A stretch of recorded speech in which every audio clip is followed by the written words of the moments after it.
ناظرین، آج ہم پھر حاضر ہیں آپ کے روبرو آفتاب فلم کی بزم میں انٹرویو کے سلسلے کو آگے بڑھاتے ہیں۔ آج ہم بات کریں گے ادب کی، شاعری کی۔ ادب وہ صنف ہے، یہ شاعری وہ صنف ہے جو ایک شعر میں آپ ایک پوری کہانی بیان کر سکتا ہے۔ اور بات یوں تو بڑا اردو کا گہوارہ رہا۔ ایک دور تھا جب فارسی کا دورہ تھا، اور اس وقت دکن سے ایک شاعر اٹھا، ولی اورنگ آبادی، اور اس نے اردو میں غزل کی شروعات کی۔ اور پھر ایک دور وہ بھی آیا کہ جب دلی یا شمالی ہندوستان میں جہاں فارسی کا بول بالا تھا، وہاں پر اردو غزل نے اپنے جھنڈے گاڑ دیے، اور ان سارے فارسی شعراء کو ریٹائر ہونا پڑا، مستعفی ہونا پڑا، اور پوری ایک پود اردو شعراء کی جو ہے چھا گئی تھی شمالی ہند میں۔ اسی سلسلے کو آگے بڑھایا سراج اورنگ آبادی نے۔ اس کے بعد صفی اورنگ آبادی آئے، وجد آئے، قمر اقبال بھی رہے، اور بشر نواز بھی۔ اب خان شمیم بھی ہیں، فاروق شمیم بھی ہیں، عارف خورشید البتہ ہم کو الوداع کہہ گئے۔ ان سارے شعراء کرام میں ایک اور نام ہے جو دکن کا ایک بڑا نام ہے، بڑا نامی گرامی شخص ہے۔ اس آدمی کی ایک خوبی یہ بھی ہے کہ یہ 4 لفظوں میں اپنا مصرع مکمل کر لیتا ہے۔ صرف 4 لفظوں میں اپنا ایک مصرع مکمل کرنا، یہ سلیم محی الدین کا ہی کمال ہو سکتا ہے۔ اور 8 مصروں میں یہ شخص اپنا شعر مکمل کر لیتا ہے، اور 35 الفاظوں میں اس کی غزل پوری ہو جاتی ہے۔ تو آئیے ملتے ہیں اس نوجوان شاعر سے جس کا نام ہے سلیم محی الدین۔ سامعین آداب، مجھے نوجوان کہنے کے لیے شکریہ۔ نوجوان تو ہیں ویسے آپ۔ سلیم محی الدین کا ایک تعارف یہ بھی ہے کہ وہ ڈاکٹر بھی ہیں۔ انہوں نے پی ایچ ڈی کس میں کی؟ آپ نے پی ایچ ڈی؟ میں نے مراٹھواڑہ میں اردو غزل پر پی ایچ ڈی کی تھی۔ مراٹھواڑہ میں اردو غزل پر آپ کی پی ایچ ڈی ہے۔ اور مجھے یاد آتا ہے کہ جب یہ پی ایچ ڈی کر رہے تھے تو مجھ سے انہوں نے پوچھا تھا کہ دکن میں فارسی کی آمد کب ہوئی، تو میں نے ان سے بتایا تھا کہ محمد عبد العلاؤدین خلجی کے دور میں جب انہوں نے اس پہ حملہ کیا تھا دیوگیری پر، اور اس وقت ان کے ایک راجکمار کو یہاں سے وہ لے کر گئے تھے جس کا نام تھا ہرپال دیو، اور پھر ہرپال دیو دلی گئے، وہاں سے انہوں نے فارسی سیکھی، اور ایک چہل روزہ نامی کتاب انہوں نے شائع لکھی ہے، اور وہ کتاب آج بھی موجود ہے اس کی۔ تو وہ ایک ذکر تھا، بہرحال اردو غزل کا ذکر ہوا ہے، تو ہم سلیم صاحب سے سلسلے گفتگو شروع کرتے ہیں۔ سلیم صاحب، آپ کا کیا بیک گراؤنڈ ہے؟ مطلب اردو میں آپ نے مطلب کیا کیے، کہاں سے پڑھے آپ، کیا آپ کا رہا؟ بنیادی طور پر میرا وطن اورنگ آباد ہے جی، لیکن میرے والد تلاش رزق میں پربھنی چلے گئے تھے، جی، تو لہٰذا میری تعلیم ابتدائی وہیں ہوئی، جی، اور ظاہر ہے کہ ملازمت کے سلسلے میں پربھنی میں رہنا ہے، جی، تو پربھنی ہی اب میرا وطن ہے۔ لیکن یہ ہے جی، کہ سرزمین ولی اور سراج سے وابستگی کا جو احساس ہے جی، وہ مراٹھواڑہ کے ہر انسان کے لیے، ہر ادیب کے لیے، ہر شاعر کے لیے بہت کافی ہے۔ جی، مطلب آپ کی تعلیم تو اردو میں ہوئی ہوگی؟ جی الحمدللہ۔ تو آپ کا اسکول کون سا رہا؟ ملٹی پرپز کے نام سے ایک اسکیم ہوا کرتی تھی پہلے، ابھی بھی بہت سارے شہروں میں ملٹی پرپز اسکول موجود ہیں۔ روبہ زوال ہوگی بات۔ جی، کچھ ابھی ہیں موجود۔ اپنے زمانے کے مطلب اس وقت ہمارے دور تعلیم جب ہم زیر تعلیم تھے اس زمانے میں نجی اداروں کی مطلب ایسی ریل پیل نہیں تھی اور سرکاری سطح پر ہوتے تھے ملٹی پرپز ہائی اسکول، اور ان میں اول آنے والے بچے کو وظیفہ بھی ملتا تھا. اچھا. تو میں وہ خوش نصیب تھا کہ میں نے 5ویں سے میٹرک تک مجھے وہ وظیفہ بھی ملتا رہا. ماشاءاللہ. اور اردو سے پتہ نہیں کب کیسے شغف پیدا ہوا، زبان و ادب سے. جی نہیں، میرا وہی سوال تھا کہ جب آپ اردو سے پڑھا ہے آپ نے تو کون سی وہ تحریک تھی یا کون سی ایسی وہ چیز تھی جس نے آپ کو جو ہے تو تحریک دی کہ آپ اردو شاعری کریں؟ اس میں ایک اور بات میں جوڑ سکتا ہوں کہ عام طور پر عشق جو ہے وہ ایسا ہوتا ہے کہ انسان کے اندر ایک فنکاروں کو جگاتا ہے. صحیح. کہیں آپ کے ساتھ وہی کہانی تو نہیں ہوئی؟ مجھے لگتا ہے کہ یہ ایک بڑی غلط فہمی ہے، اور عشق انسانوں کے درمیان کے عشق کو ہی عشق نہیں کہا جاتا. عشق تو دنیا میں کئی مقاصد سے کیا گیا ہے. لوگوں کو زبان سے بھی عشق ہوتا ہے، اپنی تہذیب سے. غزل جو ہے محبوب سے باتیں کرنے کا ہی نام ہے. جی بے شک. آپ پوچھ رہے تھے کہ میرا ابتدائی رابطہ، تو میرا ادب سے ابتدائی رابطہ جو ہے وہ ابن صفی ہے. اچھا. وہ تو اس دور کے ہر انسان کا جو ہے رابطہ ابن صفی سے رہا. میرا بھی رہا، اور میری بڑی خواہش ہے کہ ابن صفی کو میں جو ہے تو ٹیلی ویژن پر لے کر آؤں. دیکھتے ہیں زندگی اگر وقفہ کرے گی تو انشاءاللہ وہ بھی کریں گے. اور میری زبان کا جو معاملہ ہے، مجھے ایسا لگتا ہے کہ میری تربیت میں غیر محسوس طور پر ابن صفی کا ہاتھ ہے. اچھا. یہ کہ لوگوں کو لگتا ہے کہ بھئی لہجہ بھی جو میرا مطلب تھوڑا سا صاف لگتا ہے زبان کی حد تک، تو ہو سکتا ہے کہ غیر شعوری طور پر. واقعہ یہ ہے کہ میں نے 5ویں جماعت میں پہلی مرتبہ ابن صفی کو پڑھا، اور 7ویں جماعت آتے آتے ابن صفی تو پورا پڑھ چکا تھا، اور الحمدللہ اس وقت ابن صفی حیات تھے. پہلے پاکستان میں چھپتی تھی وہ ناول، اور جاسوسی دنیا ہندوستان میں چھپتی، الہ آباد سے بھی چھپتی، الہ آباد سے 25 پیسے میں ملتی تھی وہ. تو اس کے آنے تک کے جو ہے تو مطلب سب سے پہلے خاری اس شہر میں پربھنی میں ہم رہتے تھے. اس کے لائبریریوں 4 لائبریریاں ہوا کرتی تھی، نجی لائبریریاں. ایک اچھا سا بزنس تھا لائبریری چلانے کا، کرائے پہ کتابیں جایا کرتی تھی. مطلب مطالعے کا جو کلچر اس زمانے میں تھا وہ میں بتانا چاہ رہا ہوں. اور الحمدللہ مجھ جیسوں کی ادھاری بھی چلتی تھی لائبریریوں میں. وہ تو ضروری بھی ہے. ہاں جی. تو ہم ادھار کتابیں بھی لا لیا کرتے تھے. تو بس یہ ہے. اچھا، اب ابن صفی کا جہاں ذکر کیا آپ نے، تو ابن صفی کی جو کریکٹرز ہیں جیسے کہ Imran, Faridi, Safdar, Leonard, Theresa Bumble Bee of Bohemia, یہ انور، تو کس سے متاثر رہے زیادہ آپ؟ میری ایک غزل میں اس کا عکس آ گیا تھا. میں ایک مطلع کے ساتھ وہ شعر سنانا چاہتا ہوں. یہ کہ تم عمران فریدی تم عمران فریدی تم، ہم تو یارو قاسم ہیں. کیا بات. تم عمران فریدی تم، ہم تو یارو قاسم ہے. یہ ہے کہ اس کا مطلب کے ساتھ سنانا چاہ رہا تھا. بہرحال وہ پرانی غزل تھی، اور ظاہر ہے کہ وہ اس دور کی تھی جب ہم ابن صفی کے دیوانے تھے. ہاں، پوری طرح شہر میں گرفتار تھے. اور خاص بات یہ تھی کہ وہ عہد یہ تھا کہ جاسوسی ناول ذہنی تربیت نہیں کرتی تھی، بلکہ ادب سے واسطے اور ایک رابطے کا ذریعہ بھی تھی. جاسوسی ناول جدیدیت کی تحریک اپنے عروج پر تھی، اور ابن صفی اپنے آپ میں ایک شاعر بھی تھے. یہ ہم کو بہت بعد میں پتہ چلا کہ وہ مطلب اسرار ناروی کے نام سے وہ ہاں شاعری بھی کرتے تھے. اور جاسوس دنیا کے آخری صفحے پر اسرار ناروی کی ایک آدھ غزل بھی چھپی، تو ہم کو پتہ نہیں چلتا یہ کیوں چھاپی جاتی ہے جاسوسی ناول میں. بہت بعد میں پتہ چلا وہ. لیکن یہ تھا کہ جدیدیت کی تحریک اپنے عروج پر تھی، اور وہ ایک مرتبہ جو ہے تو ایک ناول میں ابن صفی کا ایک جو عمران جو ہے وہ بڑا مزاحیہ کردار ہے، سب سے بڑا. تو وہ قاسم جو ہے مزاحیہ کردار ہے. وہ اپنی جیب میں سے ایک پرچی نکالتا ہے دھوبی کی، اور وہ پڑھنا شروع کر دیتا ہے. اچھا. اور وہ بولتا ہے کہ بھئی نئی نثری نظم سنیے، ملاحظہ فرمائیں، اور وہ سنا دیتا ہے. تو ہم کو یہ پتہ چلتا تھا کہ جدیدیت کیا ہوتی ہے، کیسے ہوتی ہے.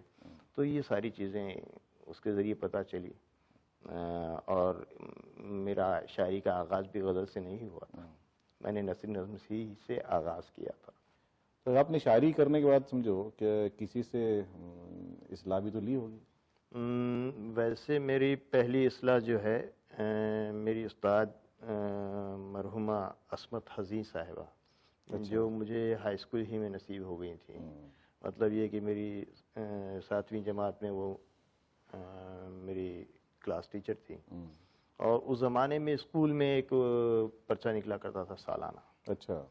وہ سالانہ پرچے کے لیے بچوں سے وہ مانگتی تھی کہ بھئی اپنی اپنی تخلیقات لے آئیں، کچھ لکھ لیں، پھر وہ اس میں اصلاح کر کے ان کو شامل کر لیا کرتے۔ تو بچوں کا تو یہ تھا کہ کہانیاں، کوئی زرین اقوال زرین دے رہا ہے، کوئی واقعہ نقل کر کے لا رہا ہے، علامہ اقبال کا کوئی واقعہ، کسی بڑی ہستی کا کوئی واقعہ۔ تو بس ذہن میں ایک سوچ تھی کہ بھائی کچھ مختلف کیا جائے۔ یہ سوچ پتہ نہیں کہاں سے آئی تھی، لیکن وہ بچپن سے یہ ذہن میں تھی کہ کچھ مختلف کیا جائے۔ تو ہم کو تو اس زمانے میں جیسے میں نے آپ کو بتایا کہ کھلونا اور نور سے آگے بڑھ کے پیام تعلیم سے آگے بڑھ کر ہم لوگ ابن صفی تک پہنچ چکے تھے۔ تھوڑا سا شد بدھ بھی آ گئی تھی، ہم نے ایک نظم لکھی، اور وہ نظم لے آ کے ہماری ٹیچر کو دیا، استاد کو دیا، ہم نے دیے، اور وہ انہوں نے دیکھنے کے بعد اتنا خوش ہوئے کہ بولے ارے بہت اچھی نظم ہے، لیکن انہوں نے اس کے بعد ہم کو ایک وہ بولے کہ ہم اس میں تھوڑی سی تبدیلی کرنا چاہیں۔ تو ہم نے بولے کہ ٹھیک ہے میڈم، کر دیجیے، آپ کو جو کرنا ہے، باجی بولا کرتے تھے، باجی جو کرنا ہے کر۔ تو انہوں نے اس میں اصلاح کی، اور اصلاح کرنے کے بعد وہ راست چھپنے کے لیے چلے گئی۔ اب جب وہ سال کے آخر میں پرچہ ہمارے ہاتھ میں پڑا، تو ہم نے یہ دیکھ کے انتہائی مطلب حیران ہو گیا میں کہ میری نظم کچھ اور تھی، اور چھپ کر جو آئی تھی وہ کچھ اور تھی۔ تو سارے بچے خوش تھے ان کا نام دیکھ کر، اپنا نام دیکھ کر کتاب میں، اور ہم ناراض تھے۔ اور اسی حالت میں، تو غصے کی حالت میں ہم ہماری باجی کے پاس پہنچ گئے۔ باجی آپ نے یہ کیا کیا؟ ہم نے تو یہ نظم نہیں دیے تھے آپ کو۔ تو پھر باجی نے ہم کو سمجھایا کہ بیٹا ایسا نہیں ہوتا، اس میں ایسا کرنا ہوتا ہے، یہ اس میں ایک وزن ہوتا ہے، اس میں بہر ہوتی ہے۔ تو ان کی باتیں سن کر تو یہ لگا کہ بھائی شاعری واری اپنے بس کی چیز نہیں ہے، یہ نہیں کرنی چاہیے۔ لیکن یہ ہے کہ بعد میں 3 سال ان سے رابطہ رہا، پھر اتفاق سے وہ ہم جب 10ویں جماعت میں آئے تو وہ پھر ایک مرتبہ ہماری کلاس ٹیچر ہو گئی، ان کی ترقی ہو گئی تھی، تو وہ پھر ہماری کلاس ٹیچر ہو گئی۔ تو پھر وہ پوچھنے لگی کچھ لکھ رہے ہو کیا، کچھ کر رہے ہو کیا، دکھایا کرو۔ تو ہم دکھا دیا کرتے تھے۔ بعد میں تو الحمدللہ مرحوم قمر اقبال سے اپنے شرف حاصل ہوا، تو وہ بھی ہمارے ایک استاد، مشفق استاد تراب علی سر کی وجہ سے۔ اچھا، یہ آپ نے جب ذکر کیا ہے قمر اقبال کا، تو کیسے پایا آپ نے ایک ویسے جی شاعر؟ میرے نظر میں قمر اقبال مراٹھواڑہ کی سرزمین سے اٹھنے والا ایک بڑا تخلیقی اور کیا بولیں گے بے مثال تخلیقی صوتوں کا حامل شاعر تھا۔ ان کی تخلیقی صلاحیتیں بڑی زبردست تھی۔ اگر اللہ ان کو کچھ اور زندگی دے دیتا تو وہ ظاہر ہے کہ ہمارے پاس کے دوسرے جیسے بشر بھائی سے بھی بڑا کارنامہ وہ کر گزرتے۔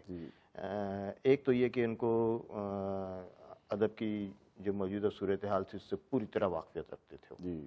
دوسرا ان کا یہ تھا کہ بدلتے ہوئے جو منظرنامہ ہوتا تھا اس سے شاگردوں کو واقف کرواتے تھے۔ اور سب سے بڑا ان کا معاملہ یہ تھا کہ ہم لوگ ان سے ملنے اس لیے ڈرتے تھے، مطلب سبھی شاگرد، کہ جانے کے بعد پہلا سوال یہ ہوتا تھا کہ کیا پڑھا۔ اچھا پھر وہ چیک بھی کرتے تھے کہ واقعی پڑھا کہ نہیں، تو ان کو سنانا بھی پڑتا تھا کہ وہ کراس ویریفائی ہوتا تھا۔ اور میں یہاں پہ ایک واقعہ مطلب یہ بتانا چاہ رہا ہوں کہ جب میں نے نثری نظم سے شروعات کی، میں نے ایک نثری نظم کو بھیجی، اور وہ تھی بھوک اور چاند، میری سب سے پہلی نظم جو چھپی، اور چاند۔ تو وہی وہ چاند سے عشق تھا۔ اچھا، وہ ایک غریب انسان کو چاند جو ہے تو روٹی نظر آتا ہے کی طرح نظر آتا ہے، بس وہ اس خیال کو میں نے وہ کیا، تو وہ پیور نثری نظم تھی۔ ہم نے لیا کہ